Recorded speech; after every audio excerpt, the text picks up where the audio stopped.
Bien-aimés dans le Seigneur, Shalom, nous bénissons le Seigneur pour cette occasion qu'il nous accorde ce mercredi 19 août 2020 où nous voulons méditer sa parole à travers la Bible.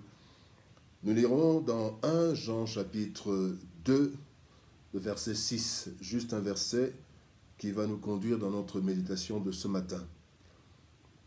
La Bible déclare: celui qui dit qu'il demeure en lui doit marcher aussi comme il a marché lui-même.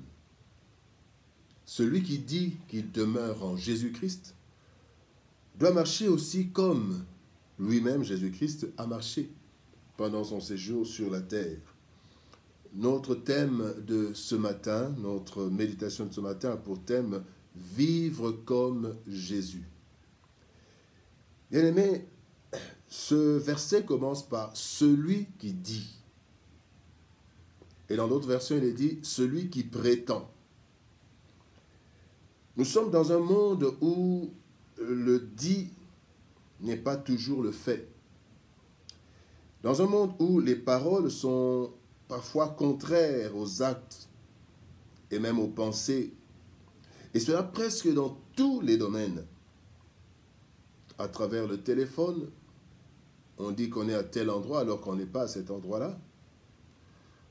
On promet quelque chose alors qu'on sait qu'on ne va pas réaliser. Nos politiciens nous disent des choses à longueur de journée pour nous berner en fait. Et ils ne font pas ce qu'ils disent, parfois même ils disent ce qu'ils ne pensent même pas. Que dire des mensonges dans les couples, des paroles mielleuses mais qui ne reflètent pas la vie. Quant aux publicités, on nous fait parfois acheter des choses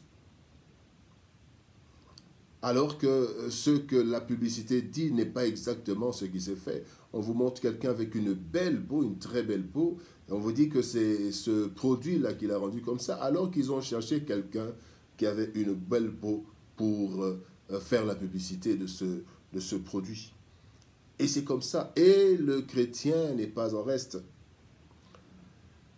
Il dit « je demeure en Christ », mais en réalité, il ne demeure pas, il va de temps en temps auprès de Christ. Bien aimé, le mot utilisé par « demeurer », celui qui dit « je demeure », qu'il demeure, le mot « demeure », ce mot qui vient du grec, qui est en grec, mais ce mot grec a été traduit par « demeurer ». Demeurer veut dire s'attarder, continuer à être présent, continuer à être duré. Voilà le sens de ce mot dans ce passage.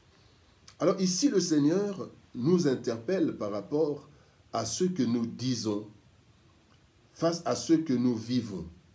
Bien-aimé, dire « je demeure en Jésus », c'est bien. Mais est-ce vrai? Demeurer en Jésus, est-ce que c'est parce que nous sommes membres d'une église locale? Je peux dire, je demeure en Jésus parce que je vais au culte ou à la messe régulièrement. Est-ce que je veux dire que je suis chrétien parce que je demeure en Jésus, parce que je donne ma dîme et mes offrandes? Puis-je dire que je demeure en Jésus parce que j'ai été baptisé régulièrement? Bien-aimé, rien de tout cela. Pourtant, toutes ces choses que nous venons de citer sont correctes dans la vie du chrétien. Mais ce n'est pas le plus important. Bien-aimé, demeurer en Christ signifie marcher comme lui a marché pendant son séjour terrestre. Hier, nous avons parlé de la lumière. Celui qui marche dans la lumière, qui dit qu'il est en Dieu, ne peut pas marcher dans la lumière, parce que dans les ténèbres, parce que en Dieu, Dieu est lumière et en lui, il n'y a pas de ténèbres. Et bien aimé, et ce matin, le Seigneur insiste. Bien aimé, aujourd'hui, la vie du chrétien n'est pas nécessairement les paroles du chrétien. Nous chantons, nous dansons, nous faisons des déclarations, mais dans la vie pratique, dans la vie active, parfois notre vie laisse à désirer. Que nous soyons des fidèles, que nous soyons serviteurs de Dieu, apôtres, pasteurs, évangélistes, docteurs, prophètes, nous le déclarons.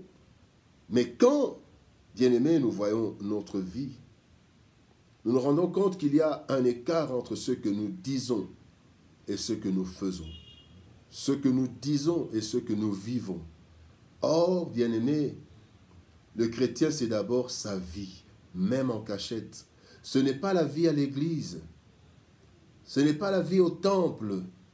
La vie du chrétien, c'est la vie en cachette, même quand on ne dit pas qu'on est chrétien, mais nous vivons comme Jésus. C'est cela, demeurer. Et voilà pourquoi ce passage nous dit, celui qui dit « je demeure en lui » doit marcher, doit vivre comme lui. Et vivre comme lui, comment Christ a marché?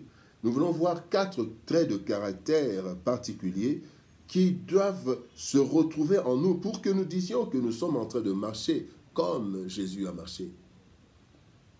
Le premier trait de caractère, c'est l'amour. Quelque chose de difficile et de rare. Aujourd'hui, on parle d'amour, on chante l'amour, mais on ne vit pas cet amour. Et cet amour a plusieurs dimensions, mais il y a la dimension amitié, donc la dimension de la relation, de l'amitié. Il y a la dimension du service. Celui qui aime, bien-aimé, est en bon terme avec les autres. Celui qui aime par amour rend service aux autres. Or, aujourd'hui, le plus important pour nous, c'est qu'on nous rende service. Qu'on nous rende service, même quand on donne les offrandes et le dîme, parfois c'est parce que nous voulons que Dieu nous rende service. Bien-aimé, l'amour se manifeste dans l'amitié. L'amour se manifeste par le service, rendre service aux autres. Mais l'amour se manifeste aussi par le sacrifice. Le Seigneur Jésus-Christ dit, il n'y a pas de plus grand amour que donner sa vie pour ses frères, pour les autres. Ici, nous ne demandons pas, nous n'allons pas mourir pour Jésus. Jésus l'a déjà fait pour nous. Mais ce sacrifice, sacrifier le temps, sacrifier de l'argent, sacrifier de l'énergie pour les autres, c'est ça l'amour. Et pas seulement pour les personnes qui nous aiment, les personnes qui sont avec nous, mais un amour qui s'étend sur toute personne. Voici un premier trait de caractère. Si je dis que je demeure en Jésus, cela doit aussi demeurer en moi. Le deuxième trait de caractère, c'est l'humilité. Quand nous lisons Philippiens chapitre 2, verset 5 jusqu'au verset 10, la Bible dit « Ayez en vous les sentiments qui étaient en Jésus-Christ, lequel, existant en forme de Dieu, n'a point regardé comme une proie à arracher d'être égal avec Dieu, mais s'est dépouillé lui-même en prenant une forme de serviteur, en devenant semblable aux hommes et ayant paru comme un simple homme, il s'est humilié lui-même, se rendant obéissant jusqu'à la mort, même jusqu'à la mort de la croix. C'est pourquoi aussi Dieu l'a souverainement élevé et lui a donné le nom qui est au-dessus de tout nom, afin qu'au nom de Jésus, tout genou fléchisse dans les cieux, sur la terre et sous la terre. Bien-aimés, l'humilité. Aujourd'hui, le monde nous offre plusieurs occasions de ne pas être humble. L'honneur du monde. On veut être appelé par des grands noms, révérend, docteur, professeur. Vous savez, il y a des personnes, quand des serviteurs, quand on l'appelle frère, il estime que vous l'avez abaissé. Non, il faut l'appeler révérend. Bien-aimés, ce sont des titres. Des titres, oui, mais qu'est-ce que nous allons en faire? Honorable, excellence. Même parfois, nous ne sommes ni honorables, ni excellence, ni révérends, mais nous voulons des titres. Bien-aimés, l'humilité.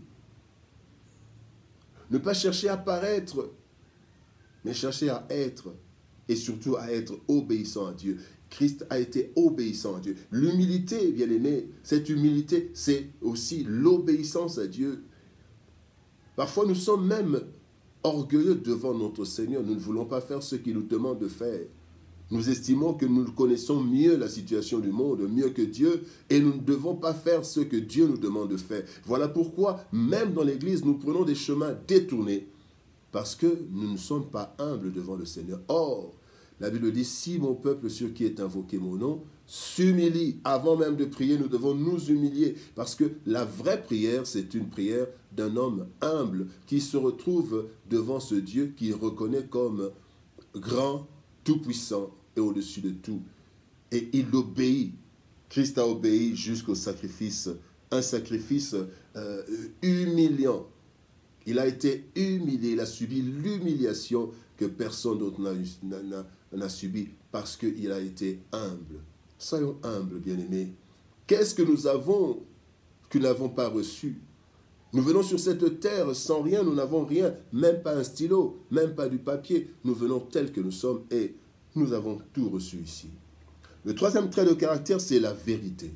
Jean chapitre 14, verset 6, Christ dit, « Je suis le chemin, la vérité et la vie. » Et nous, chrétiens, nous devons vivre dans la vérité parce que Christ qui est en nous est la vérité.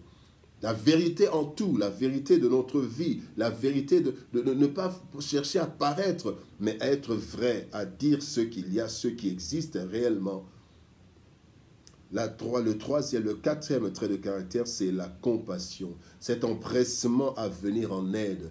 On est touché et on vient en aide. Pas la pitié, mais la compassion. Plusieurs d'entre nous, nous avons la pitié devant les cieux, mais nous n'avons pas la compassion. Parce que la pitié, bien aimé, on s'apitoie sur un cas, mais la compassion nous pousse à poser des actes en faveur de ceux qui sont dans des problèmes.